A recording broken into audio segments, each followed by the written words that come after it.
अस्सलाम वालेकुम व्यूवर्स आज मैं आपको बताऊंगी कि पंखे की सफाई किस तरह आसानी से की जा सकती है। छत वाले पंखे जो होते हैं इसको साफ़ करना बहुत ही मुश्किल काम लगता है, लेकिन आज मैं आपको बहुत ही आसान तरीका बताऊंगी।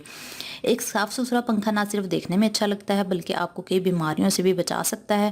लिहाजा कमरे की खूबसूरती और जरासीम से पाक करने के लिए जिस तरह बहुत सी चीज़ें ज़रूरी हैं, इस तरह पंखे की सफाई भी बहुत ज़रूरी है, लेकिन इसकी सफाई के लिए एहतियात भी ज़रूरी है ताकि आप खुद भी मिट्टी से महफूज रह सकें।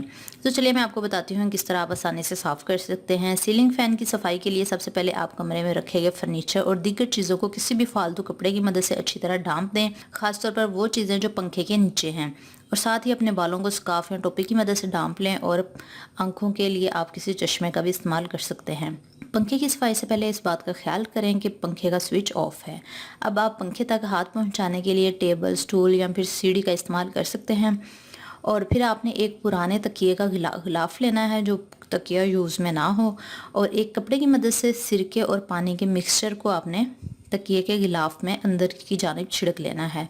और अब आपने गिलाफ को पंखे की जो पर होते हैं, जिसको पंखारी भी कहते हैं, उसको अंदर उसके ऊपर गिलाफ चढ़ा देना है, जैसे जैसे हम गिलाफ तकिए पे चढ़ाते हैं।